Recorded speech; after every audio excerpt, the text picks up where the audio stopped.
Que la paix de Dieu qui surpasse toute intelligence garde donc vos cœurs et vos pensées en Jésus-Christ. Nous sommes donc dans la joie de vous retrouver encore ce jour pour pouvoir parler des paraboles du royaume. Nous sommes donc dans la nouvelle série où nous parlerons, où nous sommes occupés à parler sur les paraboles du royaume. Et aujourd'hui, nous parlerons d'une parabole que nous connaissons tous très bien, c'est donc celle connue sous le nom du serviteur impitoyable. Bien sûr, cela a donc trait avec le royaume, car il commence donc cette parabole lorsque Jésus est en train d'en parler. Cette parabole commence donc par le royaume de Dieu est semblable à. Nous sommes là donc dans le livre, dans l'évangile selon saint Matthieu, dans son chapitre 18, et nous pouvons commencer à partir du verset 23. Je vais donc lire, j'ai ici les textes sous mes yeux, et je lis pour la gloire de Dieu. C'est pourquoi le royaume des cieux est semblable à un roi qui voulut faire rendre compte à ses serviteurs. Quand il s'est mis à compter, on lui amena un qui devrait 10 000 talents. Mais il n'avait pas de quoi payer. Son maître ordonna qu'il fût vendu, lui, sa femme, ses enfants et tout ce qu'il avait, et sa dette fut acquittée. Le serviteur, se jetant à terre, se prosterna devant lui et dit « Seigneur, aie pitié envers moi, et je te paierai tout. » Ému de compassion, le maître de ce serviteur le laissa aller et lui remit la dette. Après qu'il eut sorti, ce serviteur racontera un de ses compagnons qui lui devait 100 deniers.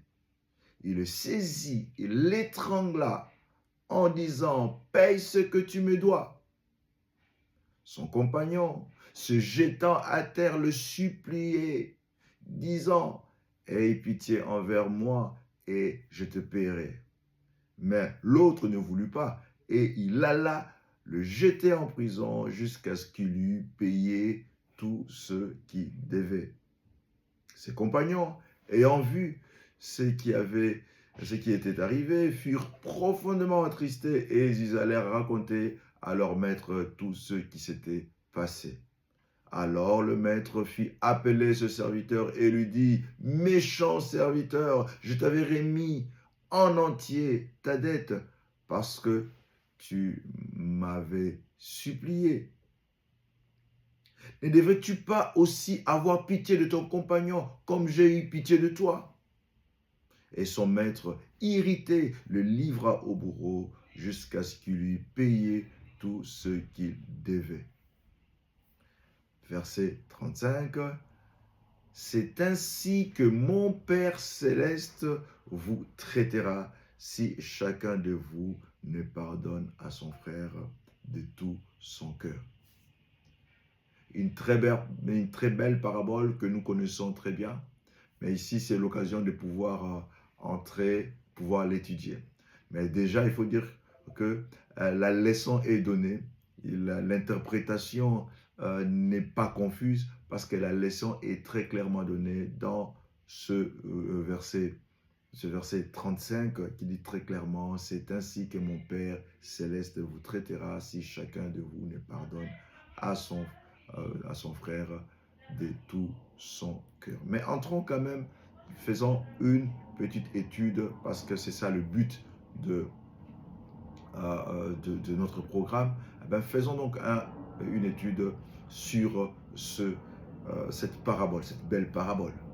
Bien sûr, cette parabole vient donc à un commentaire d'une question que Pierre a posée à Jésus. Pierre pose une question à Jésus, Jésus donne la réponse, mais afin d'appuyer cette réponse, il donne donc cette histoire. Donc, il n'y a aucune ambiguïté, il n'y a aucun souci par rapport à la compréhension de la netteté du message conclu ou du message contenu dans cette parabole. La question de Pierre, c'était très clair. Maître, combien de fois devrais-je pardonner à mon frère si il venait à m'offenser? Et Pierre donne même une proposition de réponse. Pierre dit, serait-ce 7 fois? Le rabbin dit qu'à cette époque-là, ce n'était pas 7 fois, c'était 3 fois. Il fallait pardonner 3 fois. Dans la culture hébraïque de l'époque, judaïque de l'époque, c'était 3 fois. Pierre est allé plus loin, il a dit 7 fois. Et Jésus, saisissant cette réponse, disant, non, je ne te dis pas 7 fois, mais je te dis 70 fois 7 fois. D'autres ont limité à 70 fois 7 et ils ont fait le calcul. Non, c'est 70 fois 7 fois. En clair, c'est un nombre illimité dont on est en train de parler. Notre histoire, pour y revenir, il y a donc une histoire d'une dette incommensurable.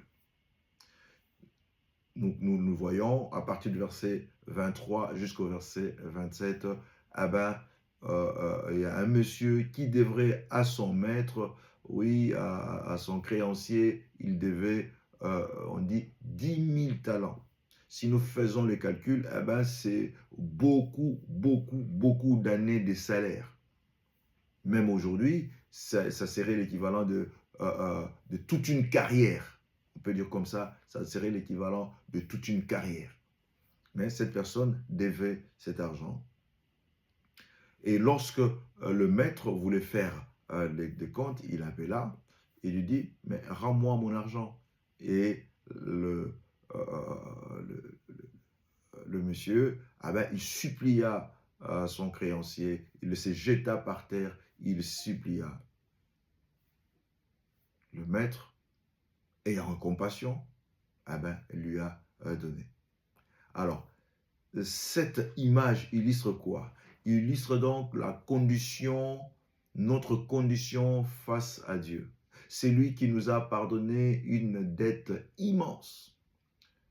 Nos péchés, nos fautes, nos erreurs, face à Dieu, notre rébellion face à Dieu, qui a pardonné ce péché, qui a pardonné cette rébellion, qui a pardonné nos iniquités, nos outrages, cela symbolise une dette colossale, une dette immense qui peut tenir sur toute une vie et qui tient effectivement sur toute une vie. Si le Seigneur devait nous faire payer cela, c'est au prix de notre vie. Mais dans cette parabole, on voit que le maître accorde son pardon à celui qui lui devait une somme colossale, une somme, on pourra dire, incommensurable. C'est donc la grâce. Cette grâce, comme la Bible dit, est mue de compassion. Cette grâce, c'est plein de miséricorde qui a triomphé du jugement. Mais en deuxième lieu, alors à partir du verset 28 jusqu'au verset 30, nous voyons l'incohérence du cœur humain. C'est lui qui a donc bénéficié d'un pardon inouï, d'un grand pardon, celui-là. Lorsqu'il sort, il fait à la rencontre de son débiteur lui aussi. C'est cet débiteur qui lui devait une petite somme. On parle ici de 100 deniers, alors que lui devait 10 000 talents, une somme pour toute une vie. Ici, c'est plutôt 100 deniers, ça pourrait représenter quelques semaines de salaire. Et notre pardonné, celui qui a été incommensurablement pardonné, n'est pas capable de pardonner à celui qui lui doit un peu d'argent. Il se décide de le prendre, de le mettre en prison et de le faire payer jusqu'à son dernier denier pour qu'il puisse le relâcher. Cela représente donc le refus de pardonner aux autres. Le refus que nous pourrons avoir, nous qui avons bénéficié d'une grande grâce, d'un grand pardon de la part de Dieu, mais nous sommes souvent incapables de pardonner à autrui, de pardonner à notre prochain. Alors c'est ça le drame. Ici, il est lieu de démontrer qu'il y a un pardon vertical et puis un pardon horizontal. Le pardon vertical, c'est celui que nous avons reçu de la part du Seigneur, et le pardon horizontal, c'est celui que nous devons accorder à notre prochain, à notre frère et à notre sœur. Maintenant, la conclusion, c'est le jugement et la responsabilité. La conséquence, c'est que le maître reçoit les rapports de ceux qui ont assisté à cette scène, à cette deuxième scène, comment le pardonné était incapable de pardonner. Le pardonné de grandes sommes était incapable de pardonner pour une petite somme. Le pardonné des grandes offenses, des grands péchés, est incapable de pardonner de petites offenses, de petits péchés, de petits manquements. Le rapport est donc apporté au maître, et le maître tire donc les conclusions, et il appela son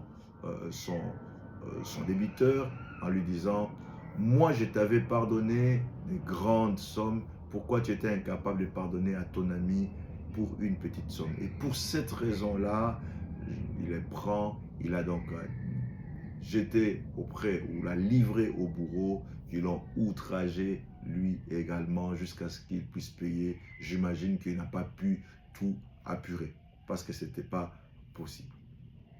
Et dans une perspective évangélique et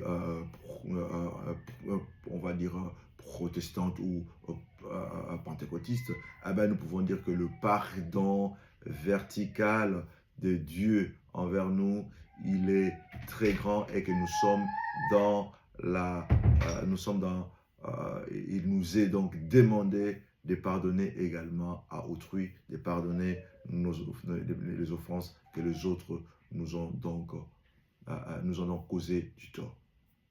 Conclusion, si nous ne pardonnons pas, nous avions déjà donné, si nous ne pardonnons pas, c'est Jésus qui parle, si vous ne pardonnez pas à autrui, vous non plus, vous ne serez pas pardonné.